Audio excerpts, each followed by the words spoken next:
자, 말씀을 같이 좀 볼까요? 마태복음 2장 23절 말씀인데요. 마태복음 2장 23절 말씀입니다. 같이 한번 읽어볼까요? 큰 소리로 다 같이 읽어볼까? 해븐스도 시작!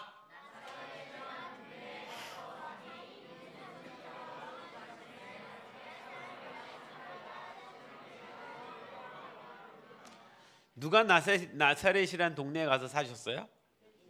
예수님이요. 예수님이 나사렛이란 동네에 가서 사니, 예수님은 원래 어디서 태어나셨어요? 그러면 원래 예수님은 태어난 곳이 베들레헴이면 베들레헴 사람이라고 표현하는 게 맞잖아요. 그런데 예수님을 왜 태어난 곳인 베들레헴 사람이라고 안 하고 나사렛 사람이라고 했을까?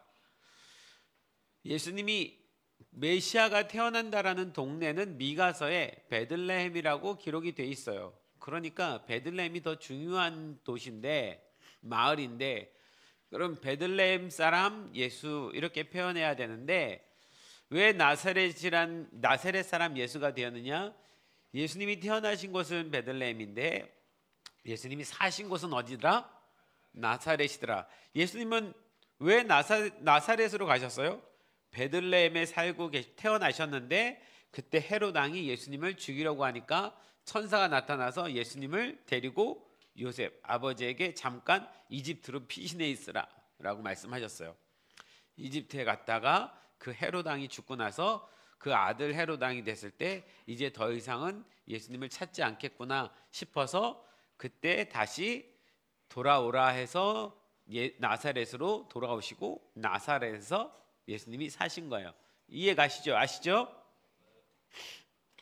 근데 나사렛에서 사신 거는 알겠는데 이는 선지자로 하신 말씀에 나사렛 사람이라 칭하리라 하심을 이루려 하심이라, 이렇게 성경에 기록되어 있어요. 예수님을 뭐라고 부르라고 기록되어 있다고요? 나사렛 사람이라고 부르라고 성경에 기록되어 있다, 이렇게 말한 거예요. 두 가지 질문이 여기서 있을 수 있어요. 무슨 질문이냐면, 아까 얘기한 것처럼 왜 베들레헴 사람이라고 말하지 않느냐. 두 번째는 구약 성경에 나사렛 사람이라고 칭하리라고 말씀하신 본문이 있느냐. 있을까 없을까요, 여러분? 성경에 구약 성경에 나사렛 사람이라고 칭할 것이다라는 말씀이 있습니까 없습니까? 있어요? 본 적 있어요? 이렇게 말했으니까 있을 것 같아요? 제가 이렇게 질문하는 거 보면 있을 것 같아요, 없을 것 같아요? 제가 굳이 이렇게 질문을 하는 거 보면 있을 것 같아요, 없을 것 같아요?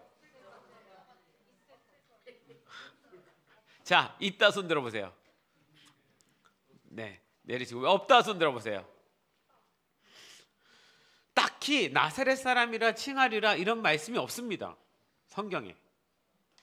없는데 분명히 나사렛 사람이라 칭할 거라고, 그게 그 말씀을 이루는 거라고 기록했잖아요.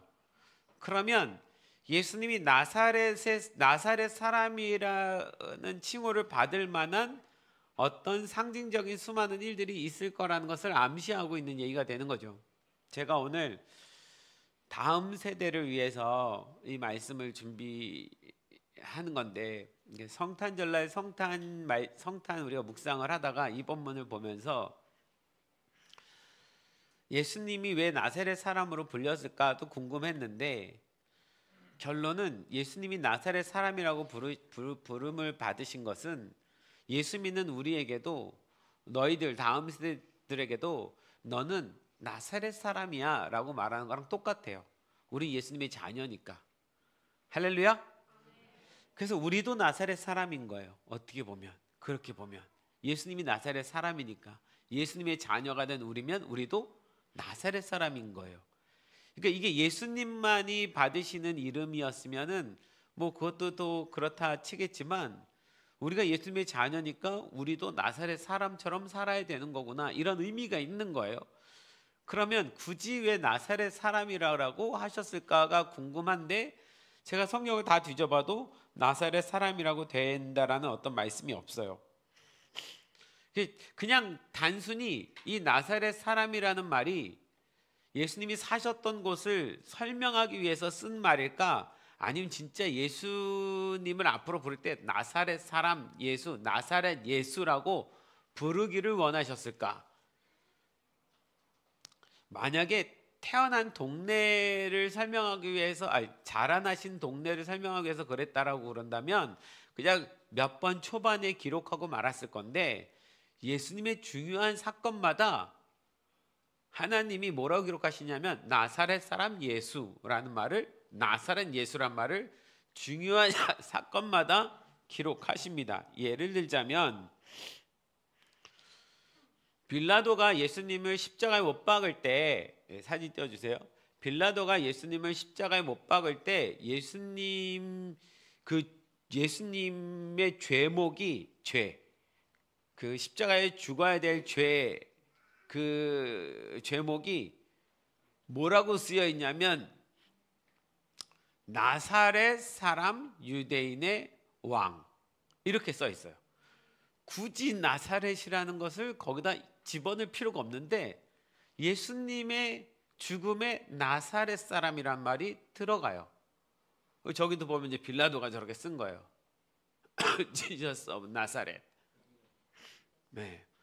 그러면 이 예수님의 이름은 단순히 그냥 그 나사렛이라는 의미는 단순하게 사람들이 부른 의미가 아니라 십자가에 있어서도 이 나사렛이라는 의미가 꼭 들어가야만 했다라는 것을 이제 설명하는 거예요.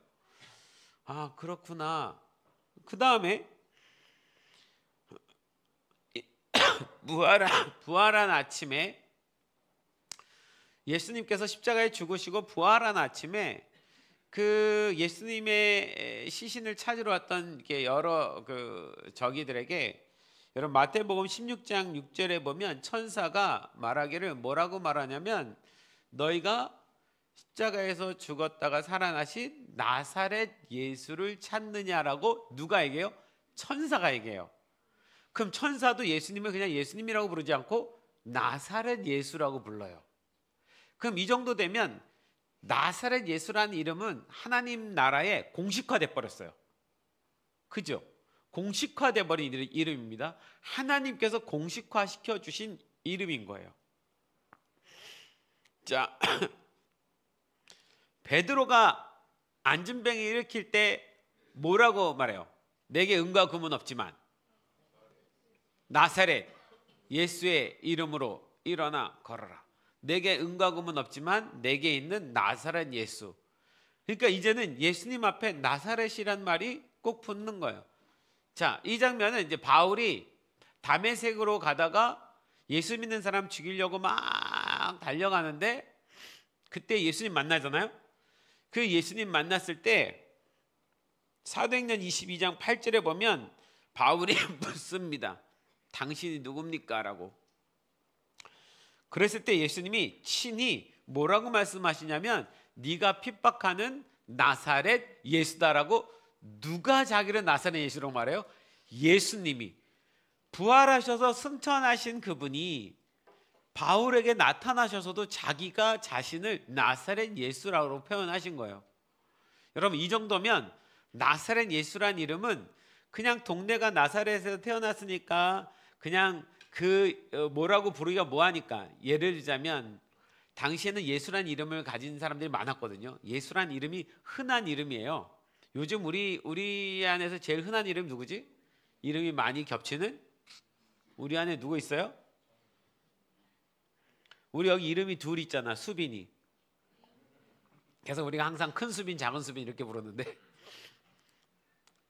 이게 너무 흔한 이름이라서 예수란 이름은 예수님 말고도 수많은 사람들이 갖고 있어요. 아, 그러니까 저 사람은 나사렛 동네에서 왔으니까 나사렛 예수구나, 뭐 이렇게 표현하는 정도로 표현한 거라면 그냥 그때만 표현하면 되는데, 그게 아니라 예수님이 돌아가시고 난 다음에도 예수님은 계속 나사렛 예수란 이름을 고수하셨다고요. 그리고 그것은 마치 구약 성경에 하나님께서 약속하신 것을 이루려고 하심이다라고 성경에 표현되어 있는 거예요. 그러면 하나님은 이 나사렛에서 사시고 예수님이 나사렛 예수란 이름을 갖는 것에 대해서 어느 날 갑자기 결정하신 것이 아니라 구약 성경 처음부터 계속 예고되었던 일인 거예요. 나사렛이란 이름을 예수에게 붙여주기로 하나님은 저 구약 처음부터 계속 예고하셨던 거예요. 이해 가십니까? 그러면 그래서 이 나사렛의 그 의미를 사실 어디서 찾아야 되냐면, 제가 올해 초에쯤에 한 5월 달쯤에 이 나사렛에 대해서 다시 한번 설교를 했던 적이 있었어요. 그것에 조금 비추어서 다시 한번 좀 나눈다고 한다면, 나사렛이라는 이 단어에 좀 우리가 집중을 해야 되는데, 이 나사렛이란 단어는 네체르라는 단어에서 왔습니다. 뭐라고요? 네체르, 네체르 이렇게 쓸 수 있는데, 네체르란 단어에서 왔습니다. 근데 이 네체르란 단어는 어떤 뜻이냐면 싹, 가지라는 말이에요. 싹, 가지. 이게 네체르예요. 예수님에 대해서 정확하게 명확하게 나중에 후에 누구의 후손으로 예수가 올 거다라고 성경에 기록한 성경 말씀이 이사야서 11장 1절입니다. 이사야서 11장 1절과 이사야서 11장 10절에 이새 줄기에서 한 싹이 뭐예요? 네체르가 나며 이렇게 기록됩니다. 이새 줄기에서, 이새는 누구죠? 다윗의 아버지. 다윗의 아버지 이새의 줄기, 그러면 다윗을 말하는 거예요. 이새의 줄기에서 시간이 지나면 한 싹이 나온대요. 그 싹이 누구예요? 예수님. 그래서 이새의 줄기에서 한 싹이 나온다는 것은 다윗의 후손 가운데 어느 날 한 싹, 예수님이 나올 거다. 이 싹이라는 말이 네체르예요. 이 네체르에서 나온 단어가 나사렛이라는 단어예요. 그러면 이 싹이란 말과 나사렛이란 말이 같은 단어에서 온 거예요. 그러면 예수님께서 나사렛 동네에 가서 사신 거는 그냥 그렇게 산 것이 아니라, 마리아하고 요셉이 나사렛 동네에서 눈이 맞은 이유가 그냥이 아니라, 하나님이 이 다윗의 줄기에서 싹에서 예수님이 오실 것을 설명하는 그 단어를 그 나사렛 마을에다가 넣으시고, 거기에 두 사람이 살게 하고 두 사람이 눈 맞게 하고, 거기서 예수님이 태어난 건 아니죠. 둘이서 혼인하고 베들레헴에서 낳고 다시 나사렛으로 돌아와서 사신 거잖아요. 이 모든 일들이 이미 예고되었던 일이다 라는 얘기를 하는 거예요. 그렇죠. 예수님이 이 땅에 오시는데 그분이 어디서 사셔서 어디서 나셔서 어디서 살아가실지에 대해서 성경이 예고하지 않겠어요? 다 예고하죠. 그래서 메시아는, 예수님은 다윗의 후손 가운데 나올 것을 암시해 주고 있는 거예요. 그게 나사렛이라는 단어 안에 포함되어 있습니다. 약속된 메시아라는 말이에요. 할렐루야.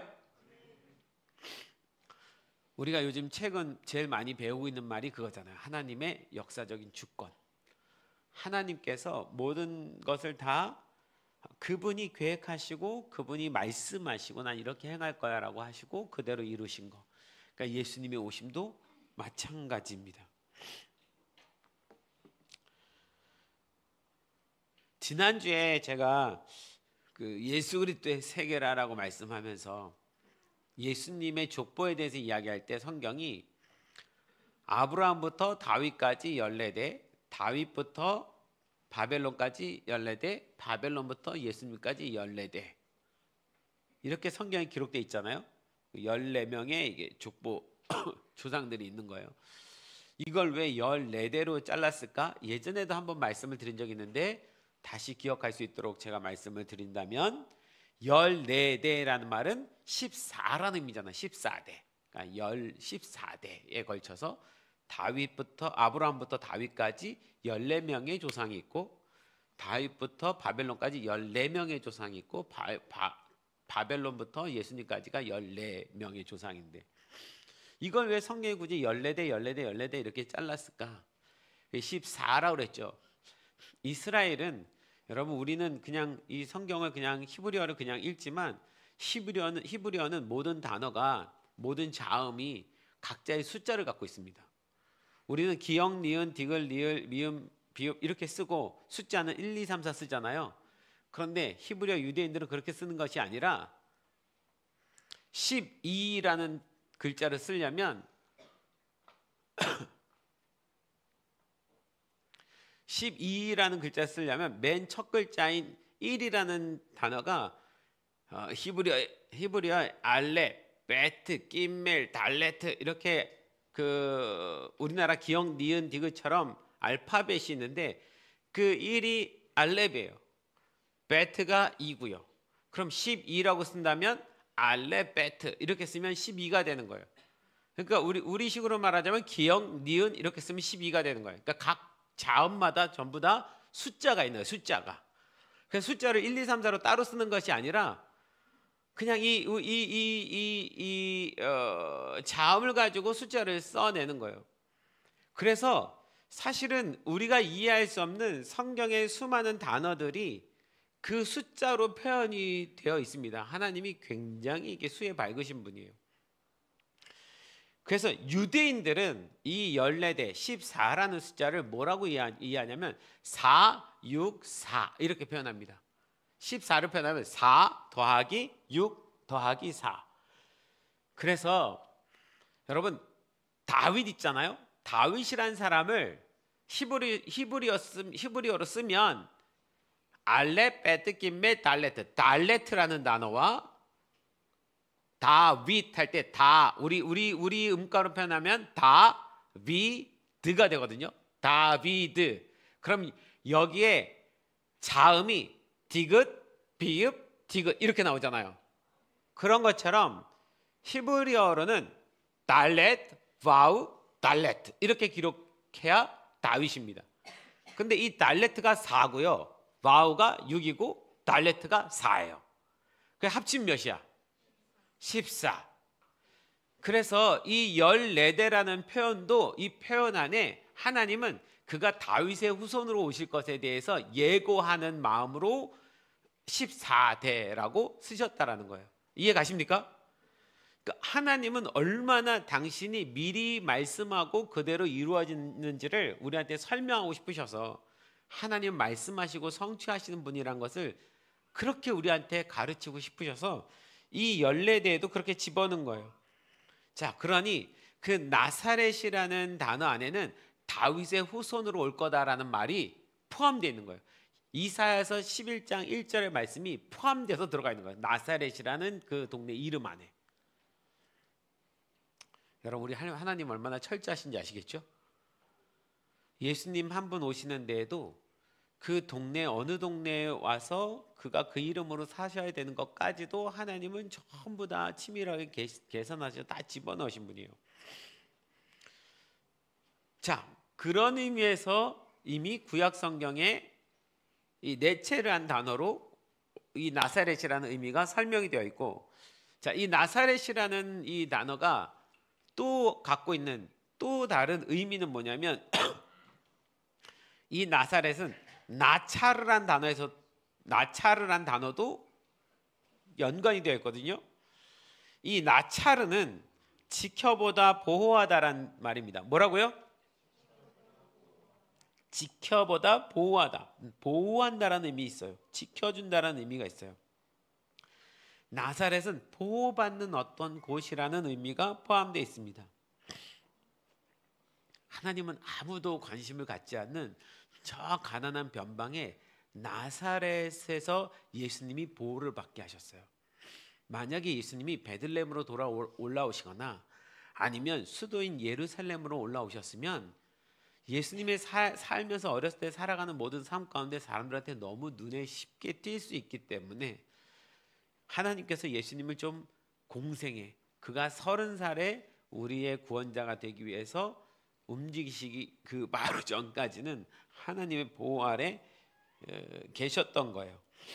나사렛 사람이란 말은 누구도 관심을 갖지 않는 말이기 때문에 그래서 당시에 로마도 헤롯도 유대 지도자들도 예수님이 30살이 될 때까지는 아무도 신경을 쓰지 않는 그런 분이 되신 거예요.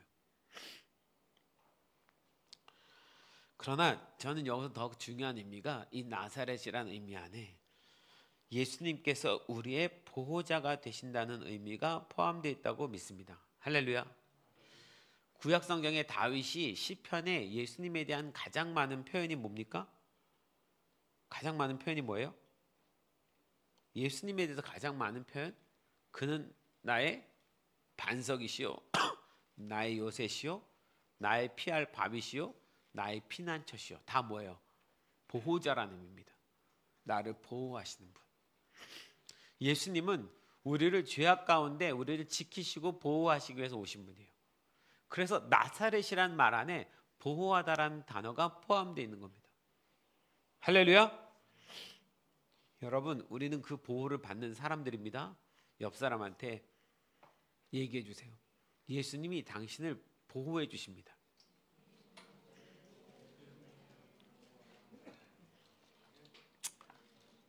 아멘이십니까? 제가 이 보호하다 지키다라는 단어 안에 시편 27편 5절 말씀이 참 좋은데, 우리는 시편 27편 참 사랑하잖아요. 시편 27편 4절은 우리가 너무 사랑하는데 5절에 뭐라고 기록되는지 아십니까? 여호와께서 환난 날에 나를 그의 초막 속에 비밀히 지키시고 그의 장막 은밀한 곳에 나를 숨기시며 높은 바위 위에 두시리로다. 우리가 예수님 안에 있을 때야만 보호를 받을 수 있습니다. 할렐루야. 네. 자, 세 번째 의미는 나사렛이라는 그 이름 안에 들어있는 건 아니지만 그 당시 사람들이 나사렛이라는 이름을 어떻게 취급했는지를 보면서 이해할 수 있는데, 나사렛은 당시 천대받고 멸시받는 마을로서의 상징으로 쓰였어요. 요한복음 1장 46절에 제자들이 우리가 예수를 만났다, 메시아를 만났다라고 말하니까 나다나엘이라는 사람이 이렇게 표현합니다. 나다나엘이 이르되 나사렛에서 무슨 선한 것이 날 수 있느냐, 이렇게 표현합니다.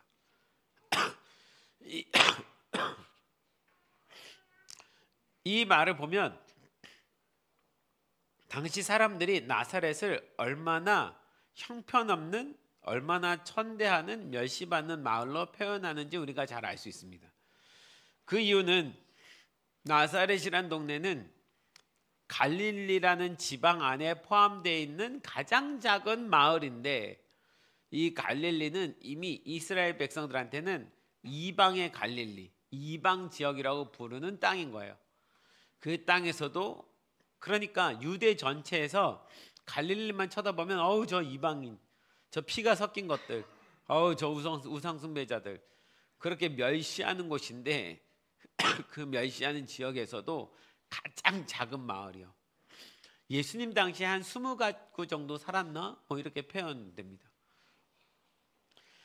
그래서 그렇게 멸시받는 곳이라는 의미인데, 근데 여러분 누가복음 4장 16절에서 21절을 보면 이 천대받는 나사렛, 이 동네, 예수님이 태어나셨던, 살아서 자라셨던 그 동네에서 예수님이 특별한 일을 한 가지를 하십니다. 아주 특별한 일을. 뭐냐면 누가복음 4장 16절부터 예수께서 그 자라나신 곳 나사렛에 이르사 안식일에 늘 하시던 대로 회당에 들어가서 성경을 읽으려고 서심해. 예수님이 어디 들어가셨어요 지금? 어느 회당? 나사렛.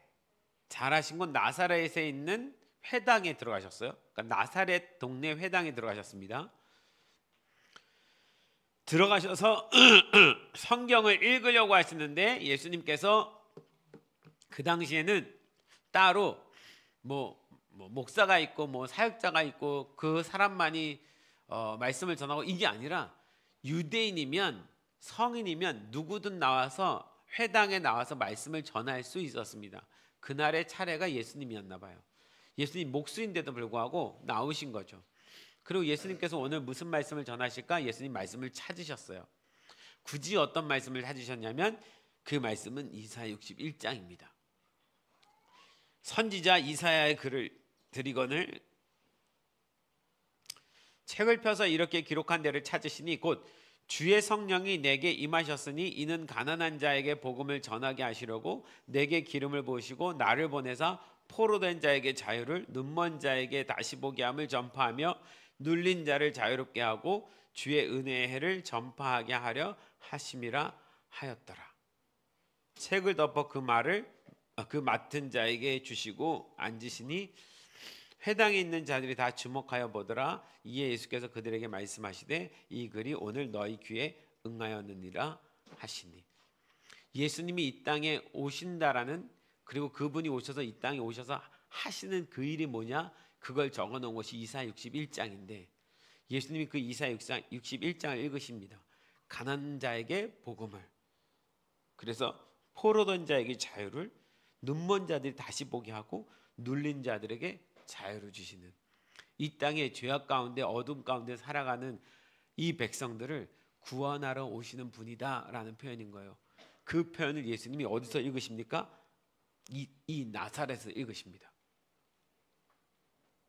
이 말씀을 나사렛에서 선포하셔요.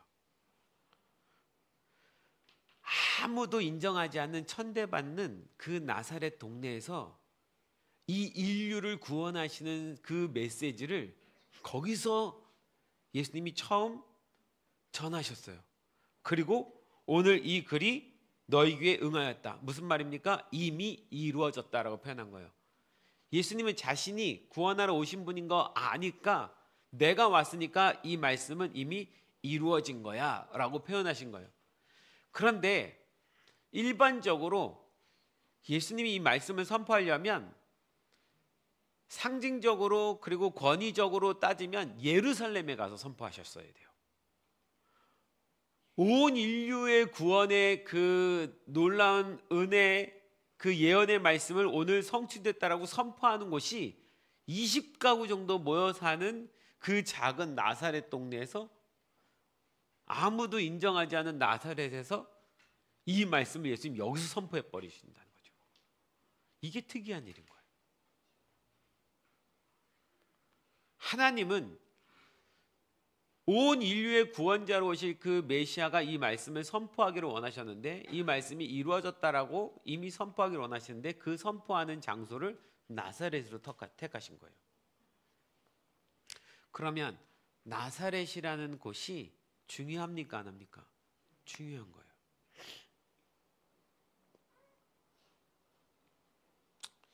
어떤 의미에서 중요한 거냐? 여러분, 이 말 때문에, 이 말씀이 이루어졌다라는 이 말 때문에 나사렛 그 자기랑 함께 자랐던 모든 사람들이 열받았잖아요. 네가 뭔데 이 말씀이 이루어졌다라고 외치는데, 너는 내가 아는 목수의 요셉의 아들인데, 내가 너 어렸을 때 똥기저귀 하는 거 내가 다 봤는데, 너 코 찔찔 흘리면서 막 그거 내가 다 봤는데, 네가 뭐라고 이 말씀이 이루어졌다라고 메시아처럼 구원자처럼 선포하는데, 미친 거 아니야 너? 그래서 예수님을 끌고 낭떠러지로 데리고 올라갑니다. 산꼭대기로. 그래서 거기서 밀쳐서 죽이려고 했어요. 그 정도로 이 사람들은 받아들이지 않았습니다. 이렇게 받아들이지 않은 사람들한테 가서 왜 이 말을 했는지 모르겠는데, 그래도 거기서 그 말씀을 하셨어야 되는 거예요. 의미는 뭐냐면, 복음은 어디에서 전해집니까? 가난한 자에게. 제일 가난한 자에게. 그들이 받던 아니든 복음은 가난한 자들의, 가난한 자들이란 말은 뭐예요? 이 땅 가운데 헐벗고 굶주리고 아프고 고통스러운 절망 가운데 있는, 멸시받는 그 곳에서부터 복음은 시작된다는 얘기를 하고 싶은 거예요. 예수를 받아들이지 않으려고 했지만 복음은 거기서부터 시작이 돼야 되는 거예요. 그래서 예수님이 아무도 인정하지 않는 가장 가난한 동네인 나사렛에서부터 복음을 시작하시는 거예요. 이때 이 사람들이 이해가 안 가니까 예수님을 죽이려고 막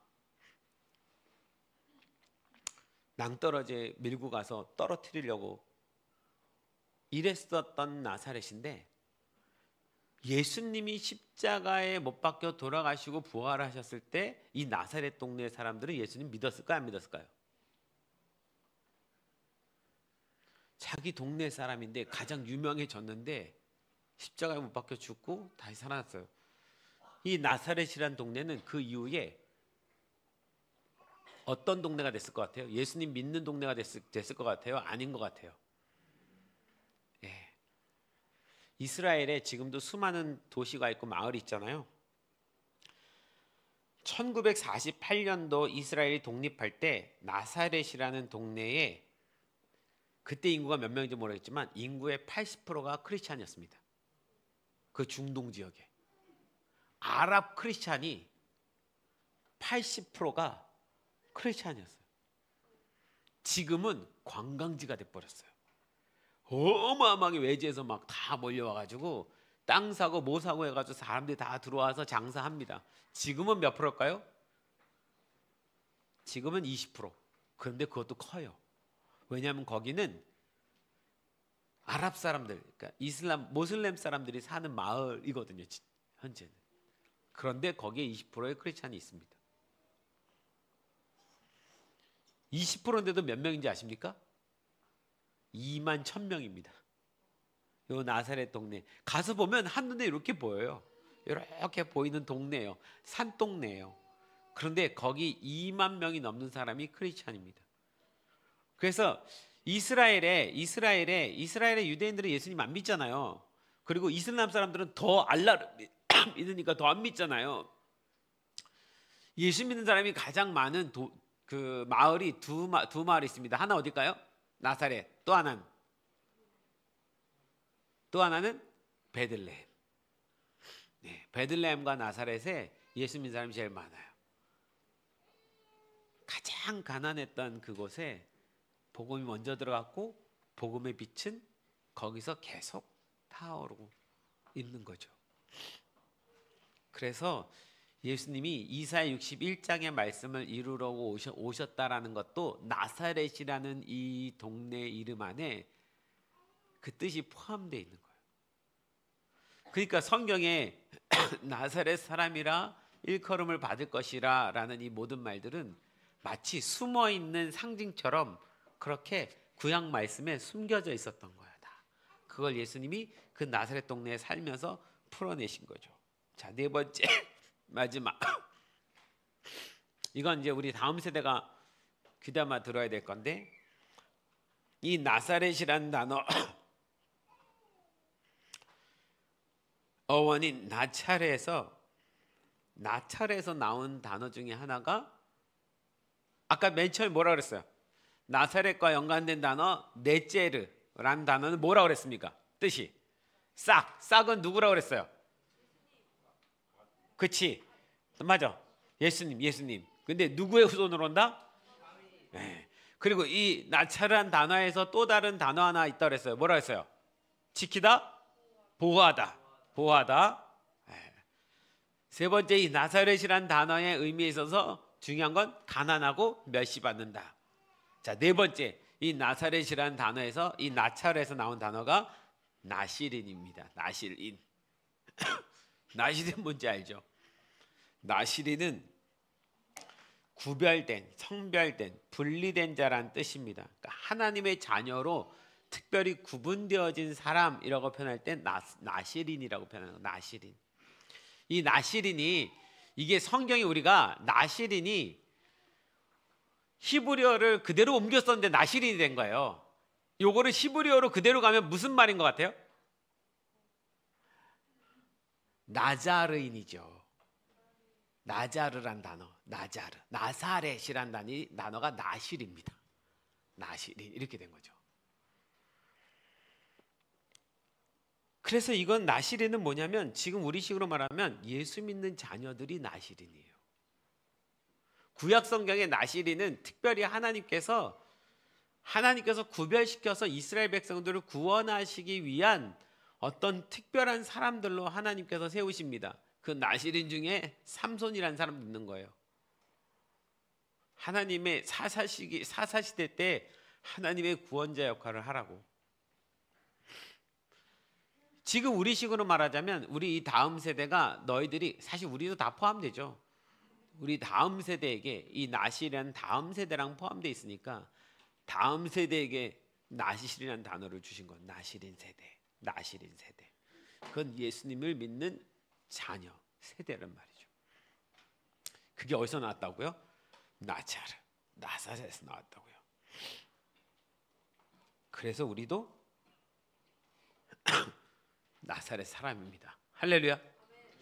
하나님은 우리에게도 나사렛 사람, 나실이라는 단어를 주셨어요. 너희도 나사렛 사람으로 살아갔다고. 이 나사렛의 의미 안에 뭐가 있어요? 그럼 우리도 다윗의 후손으로 예수님의 자녀로 우리의 신분은 왕이다, 종이다. 왕이다. 왕 같은 제사장. 왕의 자녀이다. 라는 의미가 포함되어 있고, 우리는 누구로부터 보호를 받는 사람이다? 예수 그리스도로부터 보호를 받는 사람이다. 우리는 평생을 살면서, 얘들아, 그러면 평생을 살면서, 그래서 우리가 해야 될 일들은 가난한 사람에게 뭘 전한다? 복음을. 포로된 자를 자유케 해주고, 눈먼 자를 눈뜨게 해주고, 억눌린 자를 자유케 해주는, 누구로? 예수 그리스도의 복음으로. 그 일을 하는 사람이 누구다? 나실인. 그게 나사렛 사람이에요. 여러분, 왜 하나님께서 예수님의 이름을 굳이 나사렛이라고 붙여서 나사렛 예수라고 하시는지를 이 성경의 모든 이야기를 통해서 하나님 우리한테 설명하시는 거예요. 그렇게 살아가 달라고. 이건 예수님에게만 붙인 명칭이 아니라, 그래서 베드로하고 요한이 안진뱅이를 일으킬 때 음과 금은 내게 없지만 내게 있는 것으로 내게 주니, 이렇게 표현했잖아요. 내게 있는 것으로 내게 주니. 그게 뭐예요? 나사렛 예수 그리스도의 이름으로. 나한테 뭐가 있다는 거예요? 나사렛 예수가 있다고요. 이름으로 일어나 걸어라 하니까 걷잖아요. 여러분, 우리가 은과 금은 없지만 내 안에 누가 계십니까? 나사렛 예수가 계십니다. 내 안에 누가 계십니까? 나사렛 예수. 니네 안에 누가 있어? 나사렛. 엘레덴 크게 니네 안에 누가 있어? 나사렛 예수. 헤븐 사미 니네 안에 누가 있어? 그렇지.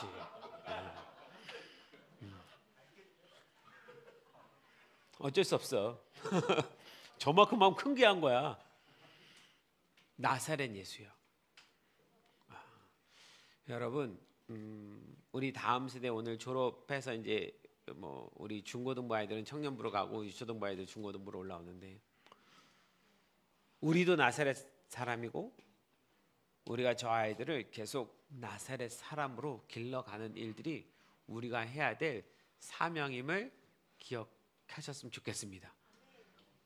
따라해 보십시오. 나는 나사렛 예수의 자녀된 나사렛 사람이다. 네, 우리도 나사렛 사람인 것을 잊지 않으셨으면 좋겠습니다. 네, 우리 예배팀 나와주시고, 나사렛 예수에 관한 찬양은 없는 것 같아요. 그죠? 본 적이 없는 것 같아요. 있습니까?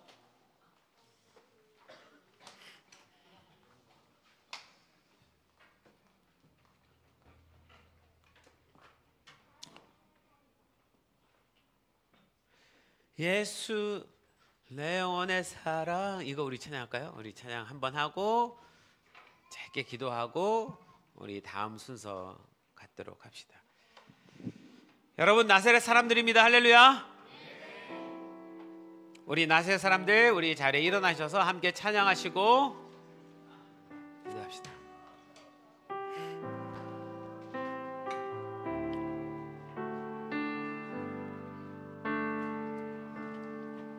우리 예수 내 영혼의 사랑.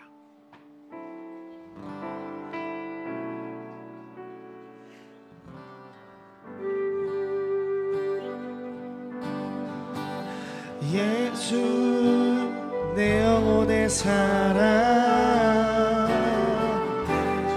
예수 나는 포기할 수 없네. 수렁에서 나를 건지시고 반석에 세우심을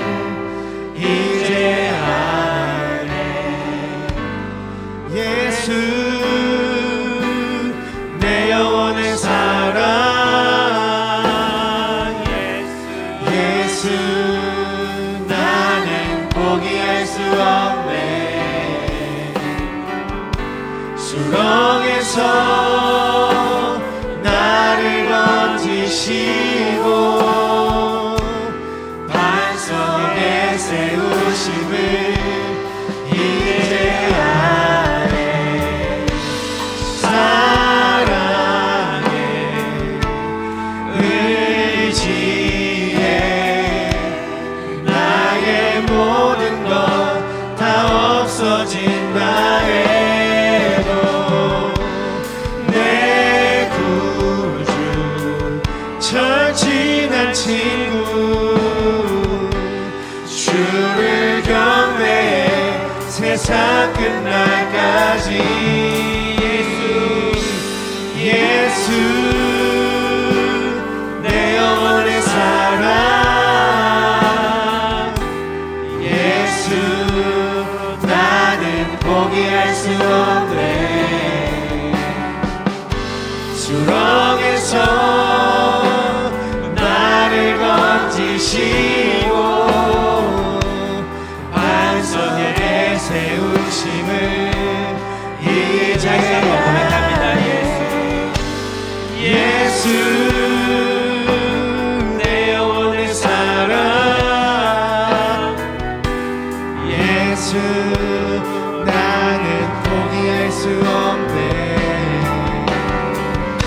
수렁에서 나를 건지시고 반석에 세우심을 이제 아네. 사랑의 의지에 나의 모든 것 다 없어진다 해도 내 구주 절친한 친구 주를 경배해 세상 끝날까지. 사랑의 의지에 나의 모든 것 다 없어진다 해도 내 구주 절친한 친구 주를 경배해 세상 끝날까지. 여러분, 2024년 마지막 주일 예배입니다.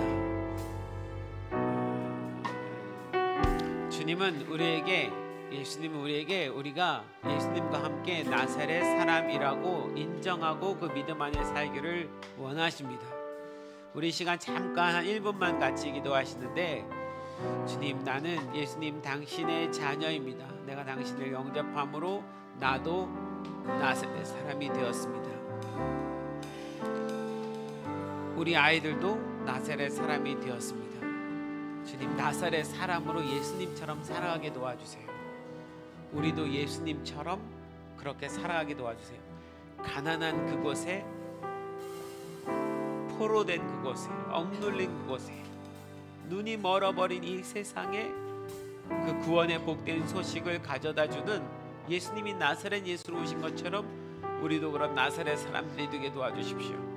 그렇게 구별된 하나님의 사람으로 살아가도록 우리를 인도해 주십시오.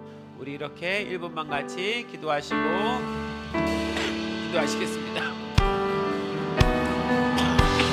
주를 경배해 세상 끝날까지. 사랑의 의지에 나의 모든 것 다 없어진다 해도 내 구주 절친한 친구 주를 경배해 세상 끝날까지. 사랑의 의지에 나의 모든 것 다 없어진다 해도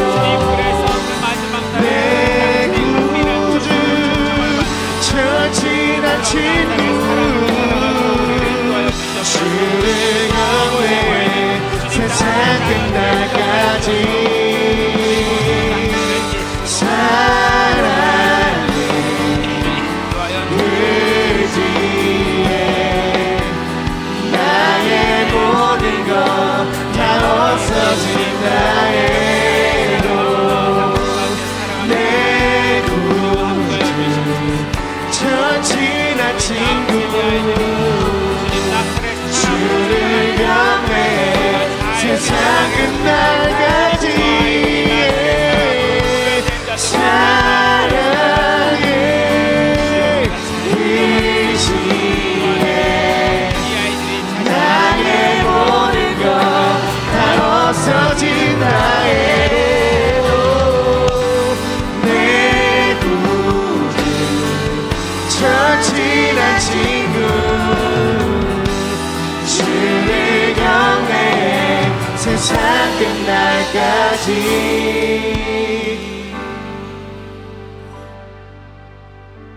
사랑하는 예수님,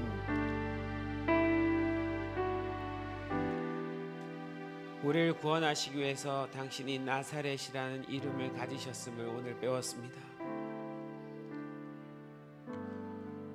당신은 사시는 곳도 또 그 나사렛이라는 이름까지도 가져야 될 이유가 온통 우리를 구원하시기 위함이었음을 깨닫습니다. 나사렛이라는 그 이름에 소망이 있음을 믿습니다. 아무도 주목하지 않고 멸시받고 천대받는 이름이었지만 그 이름이 구원자이신 예수님 앞에 붙었습니다. 주님, 그 은혜로 인해서 우리가 구원을 얻었고 우리도 나사렛 사람이 되었습니다. 예수님, 오늘 우리의 다음 세대들이 자신들의 정체성이 내가 누구인지를 잘 깨닫게 도와주십시오. 네, 나도 나사렛 사람이구나. 나도 예수님과 함께 구별된 자녀이구나. 그래서 예수님과 함께 살아가야 되는 거구나. 내 안에 나사렛 예수가 계시구나. 주님, 해가 바뀌면서 이제 학년이 올라가고 우리 유초등부 아이들이 중고등부로 올라오고 중고등부 아이들이 또 청년으로 올라옵니다. 이 시기가 바뀔 때마다 많은 아이들이 혼란스럽고 정체성을 잃고 세상으로 빠져나가지만 우리 다음 세대 아이들은 나사렛 사람이라는 정체성 안에서 끝까지 살아갈 수 있도록 도와주십시오. 우리 어른들이, 아비들이, 부모들이 이 아이들이 그 정체성을 잃어버리지 않도록 함께 기도하며 주님 돕겠습니다. 우리 다음 세대가 그렇게 믿음 안에서 잘 살아가기를 소망합니다. 주님, 한국교회, 이 한국이 어려운 시간 속에 있습니다. 그럼에도 나사렛 예수께서 우리와 함께 해주실 줄 믿습니다. 가장 어려운 곳에서 오셔서 구원하여 주시는 예수님이시기에 지금 나사렛과 같이 돼버린 이 처지에 있는 이 대한민국을 주님 기억하여 주셔서 찾아오셔서 특별하게 돌보시고 보호하실 줄 믿습니다. 나사렛 이름 안에 있는 지키고 보호하다라는 그 말씀처럼 이 민족을 지켜주십시오.